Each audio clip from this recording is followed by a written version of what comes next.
Le 2 décembre, le pape François est arrivé à Chypre. Il est le deuxième pape à visiter l'île après Benoît XVI. Lors de sa première rencontre avec la communauté catholique, il les a invités à suivre les traces de Saint Barnabé et à être des bâtisseurs de fraternité. Qu'il n'y ait pas de mur dans l'Église catholique. La deuxième journée de la visite du pape François à Chypre était placée sous le signe de l'œcuménisme. Le pape a rencontré sa béatitude Chrysostomos II, archevêque orthodoxe de Chypre, et le Saint-Synode. Dans l'après-midi, a eu lieu la prière œcuménique avec les migrants. À Chypre, le christianisme a des racines anciennes qui remontent à l'époque des apôtres. La foi a débarqué ici avec Barnabas, Paul et Lazare. Aujourd'hui, la petite communauté chrétienne se présente comme une tapisserie de langues et de cultures et doit relever les défis du dialogue, de l'œcuménisme, de l'immigration et de la paix. Samedi 27 novembre, avec l'entrée solennelle du frère Francesco Patton, custode de Terre Sainte, à Bethléem, se sont ouvertes les célébrations de l'Avent en Terre Sainte, dans l'attente des festivités de Noël. Le dimanche 28, le custode a présidé la messe du premier dimanche de l'Avent.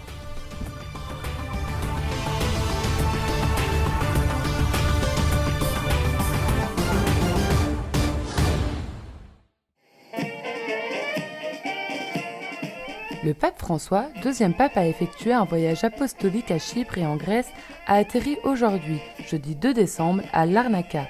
Pour les chrétiens, c'est l'île de Barnabé, Paul et Lazare.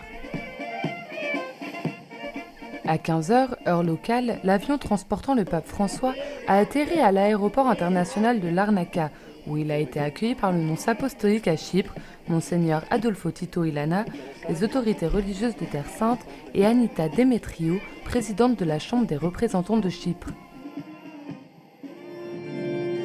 Après avoir rencontré les autorités religieuses et civiles, le pape François s'est rendu à Nicosie, à la cathédrale maronite de Notre-Dame des Grâces.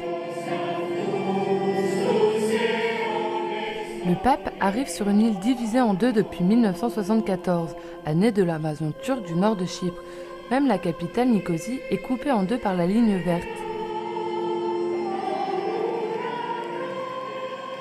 Dans la cathédrale, le Saint-Père a rencontré des religieux et religieuses, des catéchistes, des associations et des mouvements ecclésiaux de Chypre. La devise de la visite du pape à Chypre est « Consolons-nous dans la foi ». Elle s'inspire de l'apôtre Barnabé, saint patron de l'île, dont le nom peut être traduit par « fils de la consolation ». Pour l'accueillir, Bekara Boutros Rai, patriarche d'Antioche des Maronites, a parlé de la présence maronite sur l'île.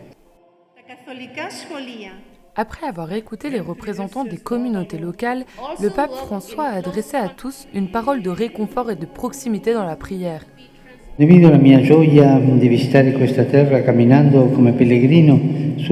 partage avec vous ma joie de visiter cette terre en marchant comme un pèlerin sur les traces du grand apôtre Barnabé, un fils de ce peuple, un disciple amoureux de Jésus, un intrépide annonciateur de l'Évangile qui, en passant parmi les communautés chrétiennes naissantes, voyait la grâce de Dieu à l'œuvre et s'en réjouissait, et exhortait tous à rester d'un cœur résolu, fidèle au Seigneur. Je viens avec le même désir, voir la grâce de Dieu à l'œuvre dans votre Église et sur votre terre, me réjouir avec vous pour les merveilles que le Seigneur opère et vous exhorter à toujours persévérer sans vous fatiguer, sans jamais vous décourager. Je vous regarde et je vois la richesse de votre diversité. Je vous souhaite d'être toujours une Église patiente, qui discerne, accompagne et intègre, et une Église fraternelle qui fait de la place à l'autre, discute mais reste unie. Continuate a pregare per me perché ho bisogno. Vi benedica Dio Onnipotente. Padre, Figlio, Spirito Santo. La deuxième journée du voyage du pape François sur l'île de Chypre s'est ouverte sous le signe du dialogue œcuménique. La première rencontre a eu lieu à l'archevêché orthodoxe pour la visite de courtoisie à sa béatitude Chrysostomos II, archevêque orthodoxe de Chypre. Ensuite, dans la cathédrale orthodoxe de Nicosie, le souverain pontife a rencontré le Saint-Synode, la plus haute autorité de l'Église orthodoxe autocéphale de Chypre. Des paroles et des gestes de grande valeur pour la communion entre les deux églises ont été exprimés. Le pape François s'est ensuite rendu au stade GSP pour la célébration eucharistique. Environ 10 000 fidèles des communautés locales y ont participé, ainsi que les ordinaires catholiques de Terre Sainte. Sa béatitude, Pier Battista Pizzaballa, patriarche de Jérusalem des Latins, a accueilli le pape par une allocution de bienvenue.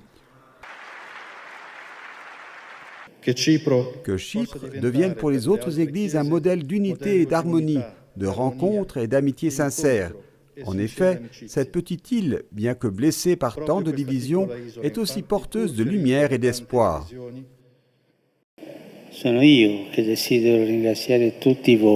À la fin aussi, le salut du pape François. Je désire vous remercier tous. Ici, à Chypre, je respire un peu de cette atmosphère typique de la Terre Sainte, où l'antiquité et la variété des traditions chrétiennes enrichissent le pèlerin. Cela me fait du bien. Et cela fait du bien de rencontrer des communautés de croyants qui vivent le présent avec espérance, ouvertes à l'avenir, et partagent cet horizon avec les plus démunis.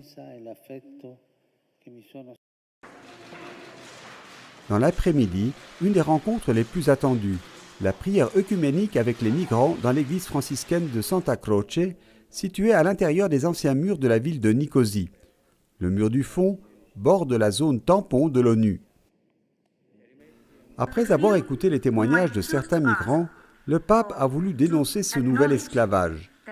Nous nous plaignons quand nous lisons les histoires des camps de concentration du siècle dernier, ceux des nazis, ceux de Staline.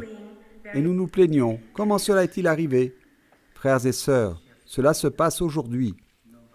Puis, les fils barbelés, pour ne pas laisser entrer le réfugié, celui qui vient demander la liberté, le pain, l'aide, la fraternité, la joie. Nous ne pouvons pas nous taire et regarder ailleurs.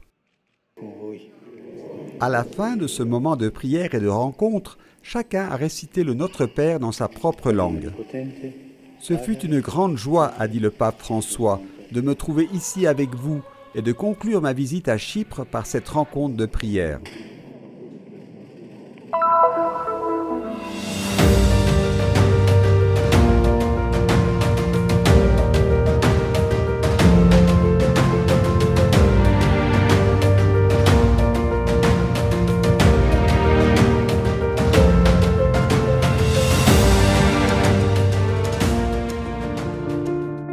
De Jérusalem à Chypre, l'île de Barnabé, Paul, Lazare et les premiers chrétiens.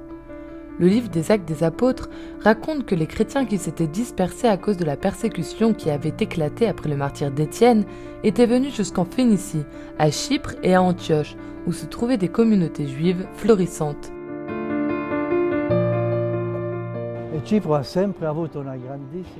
Chypre a toujours eu une grande importance, car elle était très riche en cuivre.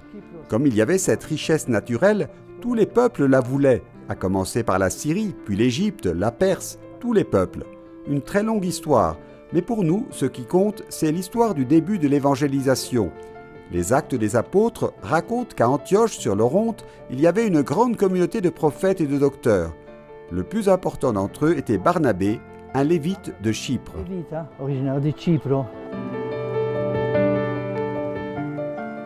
Les premiers actes de Barnabé sont liés à Paul. Juste après sa conversion, Paul était craint par les apôtres. Et c'est Barnabé, le lévite de Chypre, qui prit avec lui le futur apôtre des gentils et le présenta aux apôtres à Jérusalem. Il leur raconta comment sur le chemin de Damas, Paul avait vu le Seigneur, qui lui avait parlé. À Chypre se trouve le tombeau de Barnabé, qui est toujours vénéré. Bien qu'actuellement l'île soit divisée, on peut se rendre dans la partie de Salamine, là où se trouve la tombe de Barnabé. Toujours sur cette île de Chypre se trouvent des signes du passage de Sainte-Hélène. Sainte-Hélène, quand elle a trouvé la croix, voulait en emporter un gros morceau à Rome. Elle a pris le bateau et s'est arrêtée à Chypre. Nous le savons grâce à de nombreux historiens, Sosomène, Cyril de Jérusalem et Théodore de Cyrus, qui disent qu'elle s'est arrêtée à Chypre. Ainsi, Hélène est commémorée dans toute l'île par la grande fête de Sainte-Hélène de Constantin. Le monastère de Stavrovouni est encore visité aujourd'hui.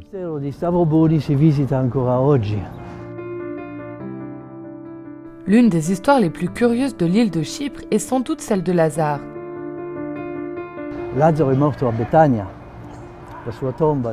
Nous savons que Lazare est mort à Béthanie et que son tombeau s'y trouve. Après la résurrection, les Juifs ont voulu le tuer. L'évangile de Jean indique clairement que c'est la raison pour laquelle Lazare a dû quitter cette terre, prendre un bateau et se rendre à Chypre. Il y aurait rencontré Barnabé, qui l'ordonna évêque de Kition, une ville très ancienne, aujourd'hui située à côté de Larnaca. Et il y a sa tombe. L'empereur Léon VI y a construit une belle église en 900, ramenant les reliques de Lazare à Constantinople. Costantinopoli. Saint Epiphanius Saint Épiphane raconte que Saint Lazare est resté ici pendant 30 ans. Ses reliques ont été enterrées dans la tombe sous l'église, car, comme nous le savons à Chypre et ailleurs, de nombreuses églises orthodoxes ont été construites sur les tombes des saints. En 890, les reliques ont été trouvées dans la tombe sous l'église. L'empereur Léon VI, le Sage, a demandé que les reliques soient transférées à Constantinople, et seule une partie a été laissée ici, et nous pouvons les voir dans la châsse derrière moi. L'empereur Léon a construit cette église telle que nous la voyons aujourd'hui vers 890, en suivant l'architecture constantinopolitaine de l'époque. in the tomb below the church. Well, of course, it's a great blessing. Bien sûr, c'est une grande bénédiction pour nous, ici, dans la métropole de Kition, car nous avons Saint Lazare comme protecteur. Il est également le saint patron de Larnaca, et il y a beaucoup de dévotion. De nombreuses personnes viennent ici chaque jour pour prier.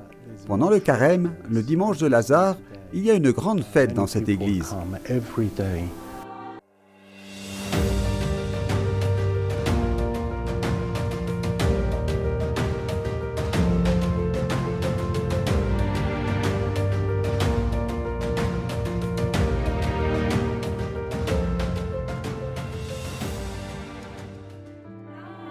Siamo una comunità latini di circa 25.000, 10% sono...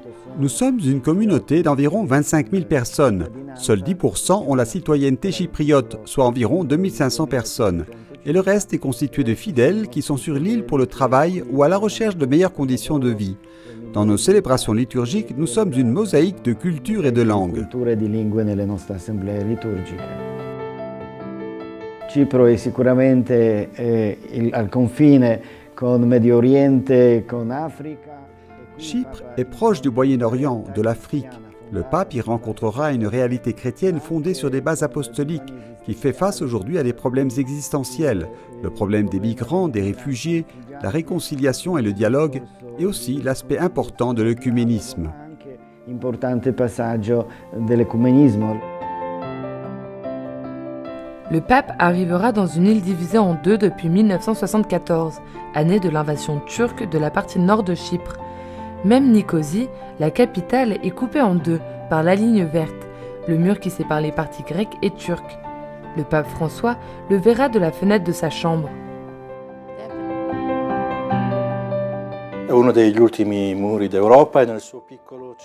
C'est l'un des derniers murs d'Europe. À sa manière, Chypre contient un peu de toutes les dynamiques très problématiques du Moyen-Orient et de la Méditerranée en général. Les divisions politiques qui deviennent aussi des divisions religieuses. Le mur est frappant en ce sens. La question des migrants qui concerne toute la Méditerranée. Et Chypre, proportionnellement, a le taux le plus élevé de migrants par rapport à tout autre pays européen. Cependant, je trouve aussi beaucoup de détermination, surtout de la part de la petite communauté chrétienne. Trovo anche tanta determinazione, soprattutto da parte della piccola comunità cristiana. Les relations œcuméniques avec l'Église orthodoxe de Chypre sont excellentes, avec une coopération dans plusieurs domaines, notamment l'utilisation des églises orthodoxes pour le culte catholique, ce qui est difficile à trouver ailleurs, a souligné Pier Battista Pizzaballa, patriarche de Jérusalem des Latins, dans sa lettre au diocèse, dans laquelle il a invité les fidèles à prier pour cette visite. Actuellement, il y a 6 paroisses du patriarcat latin à Chypre. La devise de la visite du pape à Chypre est « Consolons-nous dans la foi ». Elle s'inspire de l'apôtre Barnabé, le saint patron de l'île, dont le nom peut être traduit par « fils de la consolation ». C'est la deuxième fois qu'un pape se rend à Chypre. Le premier a été Benoît XVI en 2010. Les communautés chrétiennes qui sont à Chypre peuvent être comme un pont entre l'Orient et l'Occident, avait-il déclaré à l'occasion de la célébration œcuménique. Une communauté maronite chypriote en communion avec Rome est mentionnée depuis le XIIIe siècle et la présence franciscaine à Chypre remonte au début de l'histoire de l'ordre. Oggi la presenza francescana nell'isola di Cipro è una presenza direi molto. Aujourd'hui, la présence franciscaine sur l'île de Chypre est une présence très significative et active. Nous sommes présents à Nicosie, Limassol et Larnaca de manière stable, avec 3 paroisses de rite latin. Latino è una presenza significativa anche sul versante non solo. C'est une présence importante, non seulement du côté grec, mais aussi du côté turc. Chaque semaine, nous allons célébrer la messe pour les étudiants, qui sont principalement des étudiants africains, notamment du Nigeria, étudiants dans les universités de Famagust ou à l'université turque de Nicosie, mais aussi pour les autres petites communautés chrétiennes qui restent dans la zone turque. Je dirais que dans l'ensemble, il s'agit d'une présence très significative et active. Une dizaine de frères, tous impliqués dans le travail pastoral, le travail œcuménique et le dialogue interreligieux. Tutti quanti impegnati sul versante pastorale, sul versante ecumenico e anche sul versante più generale di un dialogo interreligioso.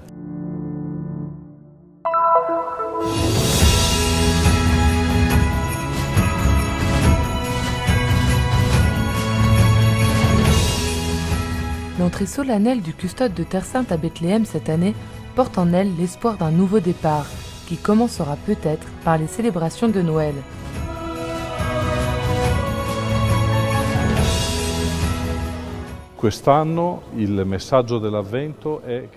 Cette année, le message de l'Avent est que nous devons avoir de l'espoir, et je crois que nous avons besoin d'espoir.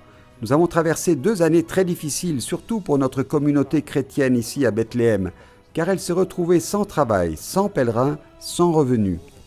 Face à cette situation, la parole de Jésus vient à nous comme un message d'espérance qui, dans l'évangile du premier dimanche de l'Avent, nous dit « Dans cette situation, ne te décourage pas, mais tiens-toi droit, lève les yeux, car ta délivrance est proche. » Alzate il vostro sguardo perché la vostra liberazione è vicina. Comme le veut la tradition et dans le respect du statu quo, le frère Patton a été accueilli près du monastère de Mar Elias, Saint-Élie, le samedi 27 novembre. La voiture dans laquelle il se trouvait a traversé le mur qui sépare Jérusalem de Bethléem, au niveau de la tombe de Rachel. Le frère Patton a été salué par les autorités civiles et religieuses, les groupes de scouts et de nombreux fidèles.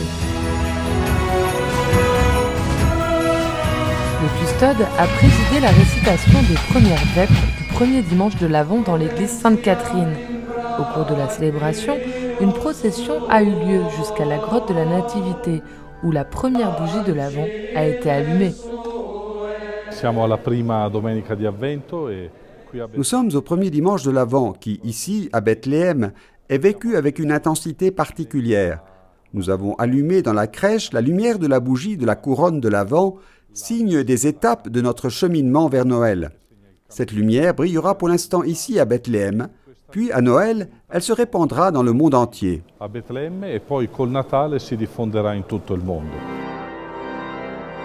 Le lendemain, dans la paroisse latine, le custode de Terre Sainte a présidé la messe du premier dimanche de l'Avent et la fête de Sainte-Catherine, avec la communauté franciscaine et les fidèles locaux.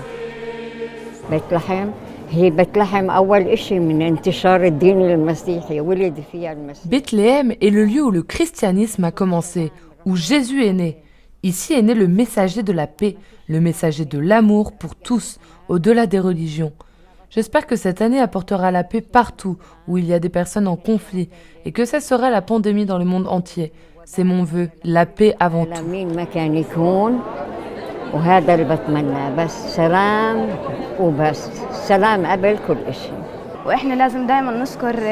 Nous devons remercier le Seigneur d'être né dans cette ville sainte et nous devons défendre notre existence, préserver nos fêtes et les célébrer toutes ici, à Bethléem. Le début des festivités de l'Avent renforce notre foi. Quelle que soit la longueur de la nuit, la lumière de Noël brillera toujours.